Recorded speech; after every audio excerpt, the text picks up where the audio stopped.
आप इसे यूरोपीय देशों के साम्राज्यवाद की देन कहें या ईश्वर की इच्छा, क्रिश्चियनिटी आज के समय में पूरे विश्व का सबसे अधिक माना जाने वाला धर्म है। दुनिया की 31% आबादी जीसस क्राइस्ट और उनकी दी गई शिक्षाओं को मानती है। भारत भी इससे अछूता नहीं है। आखिरकार ब्रिटिशर्स अपने साथ मिशनरीज भी लाए थे। एज ए रिजल्ट आज भारत की 2.3% आबादी क्रिश्चियन है और कन्वर्सेशन का सिलसिला आज भी जारी है। खैर, वो हमारा आज का टॉपिक नहीं है। आज हम बात करने वाले हैं जीसस क्राइस्ट के भारत से संबंधों के बारे में। सीधी सादी भाषा में कहें तो सनातन मत से उनके रिश्तों के बारे में, कैसे वह भारत आए और कैसे उन्होंने योग की शिक्षा प्राप्त की थी। मानना कठिन है कि ईसा मसीह का भारत और सनातन मत से कोई रिश्ता होगा, लेकिन मैं आपको कई इतिहासकारों और दर्शन शास्त्रियों की रिसर्च पेश करूंगी। इस वीडियो में मेरे पर्सनल ओपिनियन नहीं है। बाइबल के न्यू टेस्टामेंट के अनुसार जीसस का जन्म बेथलेहम में हुआ, जो आज मॉडर्न डे फिलिस्तीन में है। बाइबल में उनके जीवन के शुरुआत के 12 सालों का वर्णन है और फिर माना जाता है कि यीशु मानवता के कल्याण हेतु अपने ज्ञान में वृद्धि कर 30 साल की उम्र में वापस आए। ईसाई मानते हैं कि इन 18 सालों में वह गैलीली में रहे, जो इज़राइल में एक जगह है, लेकिन इतिहासकारों का कुछ और ही मानना है। 1887 में पहली बार एक रूसी खोजकर्ता निकोलस नोटोविक ने पहली बार उनके इन गुमनाम 18 सालों की बात की और उनके भारत में होने की बात कही। नोटोविक लद्दाख की हेमिस्ट मोनेस्ट्री में एक बौद्ध भिक्षु से मिले थे, जिन्होंने नोटोविक को यहाँ रहने वाले एक ईसा नाम के संत के बारे में बताया था। हेमिस्ट मोनेस्ट्री में रहकर और वहाँ के रिकॉर्ड्स पढ़कर नोटोविक ने एक किताब लिखी, जिसका नाम था लाइफ ऑफ सेंट जीसस, जिसमें नोटोविक ने जीसस के सिल्क रूट से भारत आने और बौद्ध धर्म और वेदों की शिक्षा लेने की बात लिखी।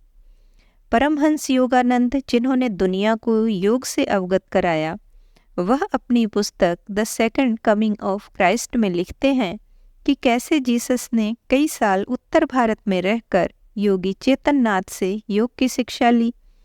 परमहंस योगानंद की इस रिसर्च को अमेरिकी अखबारों द गार्डियन और लॉस एंजल्स टाइम्स ने भी फीचर किया। जम्मू कश्मीर स्टेट आर्काइव्स के डायरेक्टर रह चुके डॉक्टर फिदा मोहम्मद हुसनैन ने अपनी पुस्तक a search for the historical Jesus में यीशु के लद्दाख, कश्मीर, तिब्बत और नेपाल के एरियाज में होने की बात कही है। जीसस के भारत आने का प्रमाण हिंदू ग्रंथ भविष्य पुराण में भी मिलता है।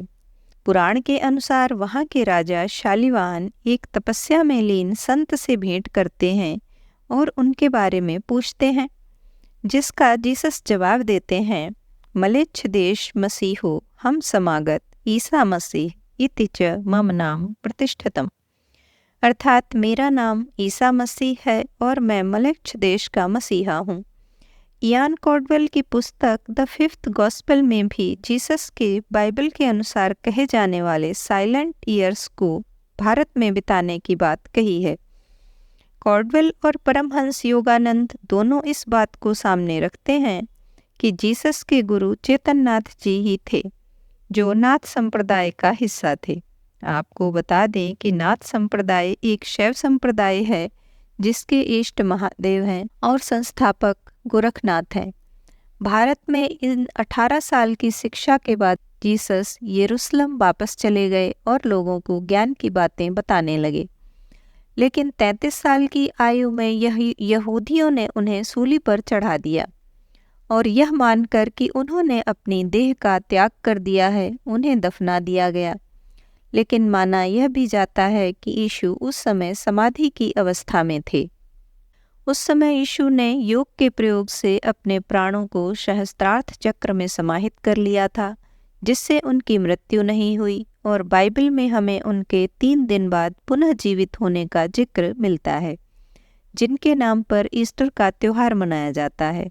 हालांकि माना यह भी जाता है कि बाद में वे दोबारा भारत आए और अपना नाम ईसा नाथ रख लिया। उन्होंने अपना बाकी जीवन कश्मीर के पहलगांव में बिताया। यहीं उनका मकबरा भी मौजूद है। इस मकबरे का नाम रोज़ाबल है।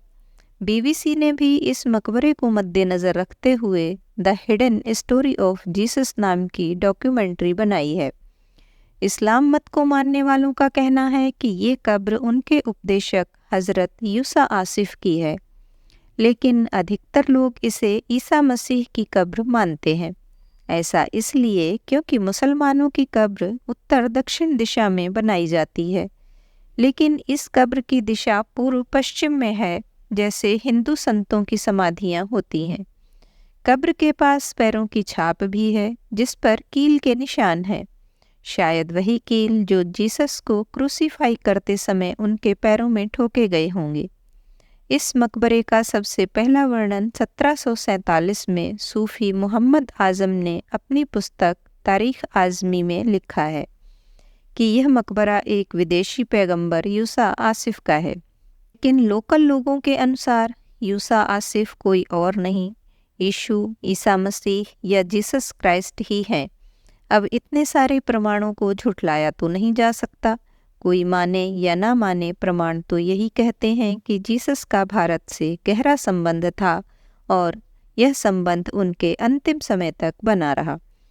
वीडियो पसंद आया हो तो लाइक, कमेंट एंड शेयर कर दें और चैनल को सब्सक्राइब कर बेल आइकन प्रेस कर लें ताकि आपको नोटिफिकेशन मिल सके।